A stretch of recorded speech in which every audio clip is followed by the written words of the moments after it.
The idea of consumption as an act of rebellion, or lack thereof. It's time we show everyone what we strive for, what we believe in, what we want.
Have you ever played a game that just hit at the right time? Something that you were ready for, but it was also ready for you?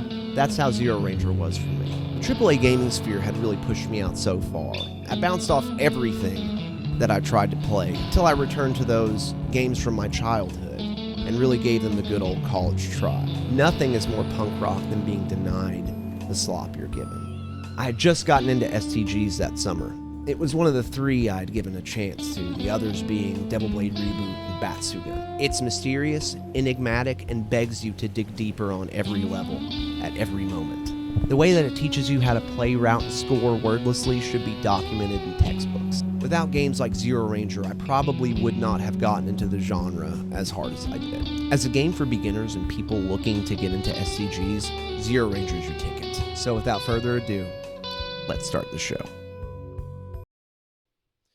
Testing, take 1, 2, 3, go. Yeah, I just spent 7 minutes recording, and then I realized that I full restarted in the middle of it. So, welcome back to take 3 of me recording for Zero Ranger. This game just hit at the right time for me. I was exploring a new genre that I hadn't really explored fully ever.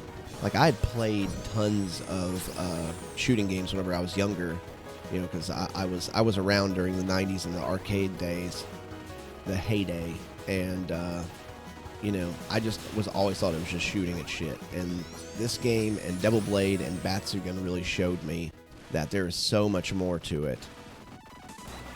So the way this works is you get graded for every section you do, and that grade adds to a multiplier. And that multiplier is really how you're going to get all your points. So the better you do, the less hits you take, the quicker you kill shit, and the more you kill shit is going to be how you get the big points.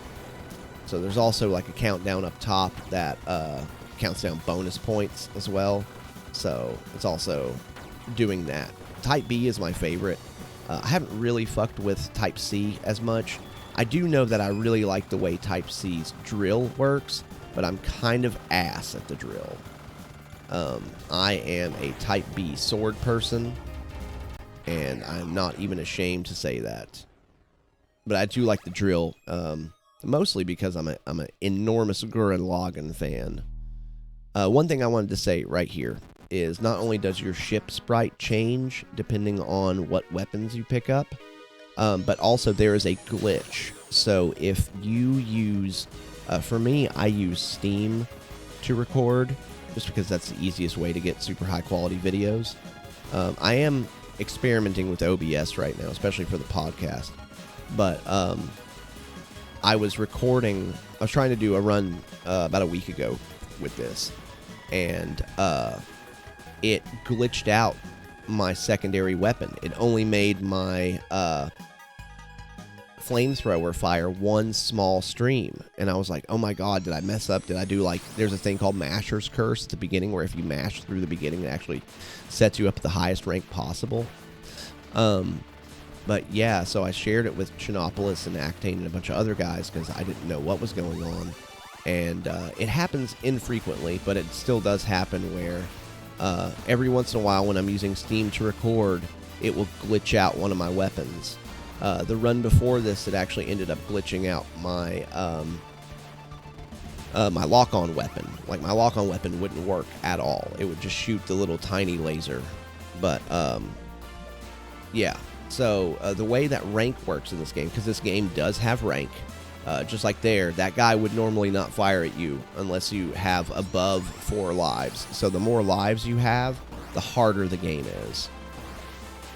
That actually makes it really cool, because it's like the better you're doing, you know, the harder the game is, the more opportunity there is for a score, and the worse you're doing, it takes it a little easier on you.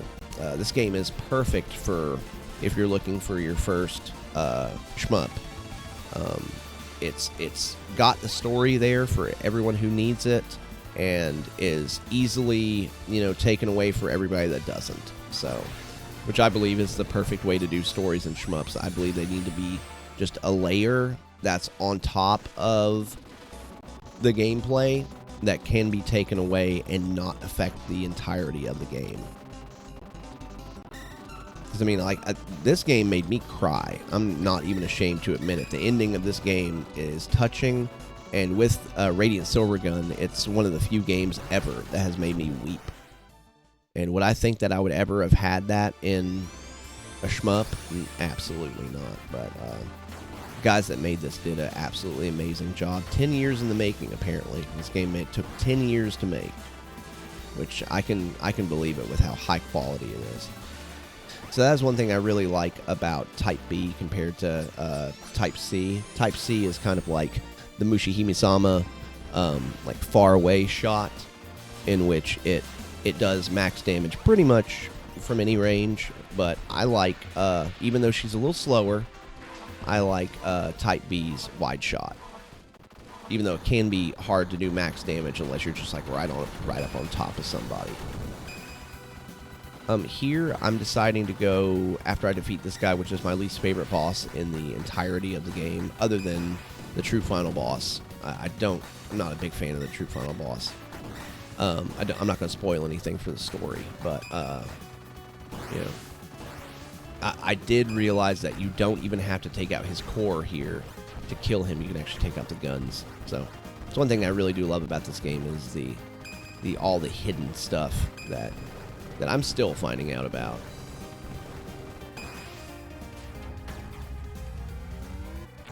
Yeah, I got like Psycho bullets there. It's ridiculous. Yep, I'm going for laser lock on, which kind of works the same way as like Ray Force or Tsukioka Rentai, where you can lock onto people in the background and in the foreground. It also kind of reminds me of Radiant Silvergun's laser lock on as well. So like my whole thing that I'm trying to do right here is I'm trying to carve a path through so I can kind of get up there and take them out like behind. One thing that the laser lock on does, and all level 3 weapons do, is if you have more than 3 lock-ons, it actually pushes bullets and people away from you. So it can be very nice to use if you're like trying to get rid of bullets, because it destroys bullets as well. It actually makes a little sound if you're going to kill the enemy. It makes a deeper sound than the normal like plink, plink, plink sound. Anybody that you see that's orange gives you more points. I think like 2 or 3 times more points if you kill them. Sorry if I sound a little messed up. My daughter gave me a cold, so I've been suffering with it all day, and it's been a big pain. So this guy, I usually don't mess with his side pods, but I wanted to get as good of a score as possible on this. So you can actually defeat him before he even goes and does that. So, and you get a really good score on your time. So I don't think I've ever gotten better than a B+ at this point. This guy's extremely easy if you have the back shot. If you get too close to him, he'll fire these rounds that go up pretty much to the top of the screen that you got to run away from. You actually hear it. He was about to do it right there. That bling that comes up. So I like to destroy all these guys' legs, get as many points as possible. I've been telling people when they record their clears, record their commentary, to actually record commentary, because a lot of people have just been putting out videos. And I think one of the coolest things for me whenever I watch someone is I want to hear them. I want to hear, I don't care if they talk about what they had for breakfast that morning. They don't even necessarily have to talk about the game. You know, they can talk about anything else. But it's the personality of the person that I want to hear. So I was kind of trying to run a certain tactic here, but it didn't really work as well as I thought it would. So, you know.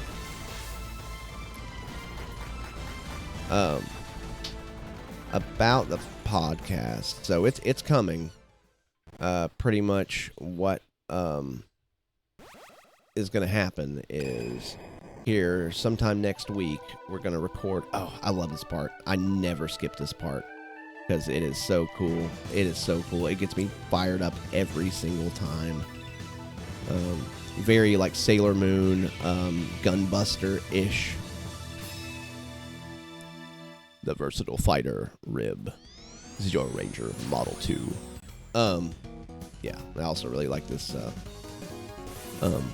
bonus stage. But what I was talking about was with the podcast. I'm recording here this next week.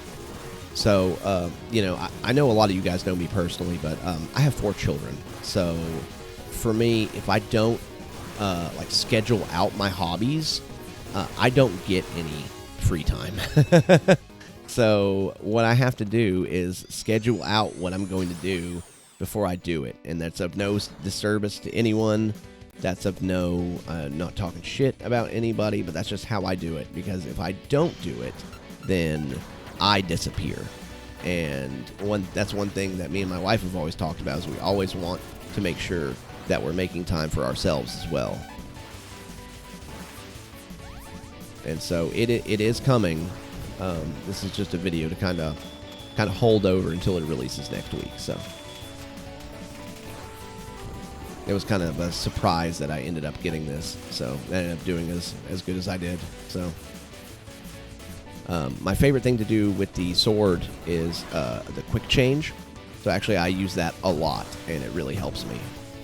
It's when you change back from ship to mech, you do like a really big like flurry of slashes, and it ends up like reflecting your bullets, and your reflected bullets will actually do a damage to enemies. This is one of my favorite parts, where it goes sideways right here. Those guys can be pretty annoying though. If you pick up a certain amount of lives, their bullets won't be destructible anymore. So taking out the colored enemies give you a lot more points. Yeah, I really I practiced by running story mode, actually, because you get more time with the mech in story mode than you do in white vanilla mode. And the mech can be kind of hard to deal with in certain points, because it works so in a certain way. It's good at a certain thing, you know, You don't really want to be the mech all the time. You want to be it in certain situations. It's like right here is perfect because the sword slash does everything but cover my ass. But it pretty much gets almost like 270 degrees in the front, and even a little bit like diagonal behind me. There's certain parts right here where these little like head guys start coming out, and they can kind of push me around a little bit if I don't have my positioning correct. I always forget about the train part whenever I come up and do it. Train part can be really, if you're not, so if you destroy those guys' eyes, he will actually go into an enraged state. That was doing so good with 5 fucking lives. Yeah, those guys suck. Yeah, once you destroy the turret, they come back as like an eyeball. But I also just wanted to say that I really appreciate you guys sticking around. It means the world to me that I have any viewers at all, much less the viewers that I do have, and 200 subscribers now, which, I mean, absolutely blows me away, and I gotta thank you guys for every bit of it. Every bit of it. Yeah, so see where I got B, B, and A, I didn't get the whole 1.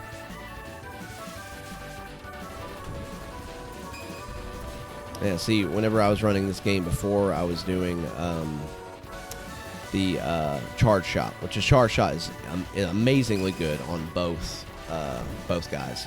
It's actually better on Type C, because Type C has like a kind of a Rekka charge shot, where it, or like a Pink Sweets charge shot, where it actually appears in front of her, and it will like absorb bullets, and it will never stop absorbing bullets. Type B's will break. It like becomes her whole ship, like circles around the whole ship, but after I think 3 hits, it will actually snap. So one of my least favorite enemies in the whole game, the little balls, the breakable balls that it throws out. I have never really found a way to break them like consistently, and they'll just kind of push in and bump you around all over the place.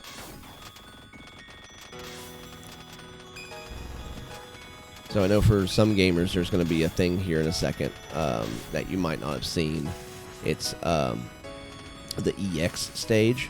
So I know one of the ways you get into it is there's a thing that says good job uploading score or whatever, that kind of like freaks out for a second. You have to break that with your mech. So you hit it a couple times with your mech and it opens up endless EX, and you like fight this orb that summons shit pretty much either until you die or you run out of time. I think you can actually defeat him. I think I do actually defeat him here, which was kind of cool for me because I'd never defeated the EX mode before. Yeah, see? The Endless Fighter, Zero Ranger. Let's see, so it's got a bunch of phases. It will just forever summon stuff. Let's see, you have 2 minutes to do it, which is why it's counting down. He'll summon these crazy dudes to come out. I don't know how I beat this. I really don't. I remember my wife was sitting behind me watching me, and she was like, Did you just do that? And I was like, yeah, I guess I just did, huh? Let's see, for anybody else that wouldn't be a big deal, but for me, especially, you know, with how not long I started playing these, you know, this was a huge deal for me. That's why I wanted to share it.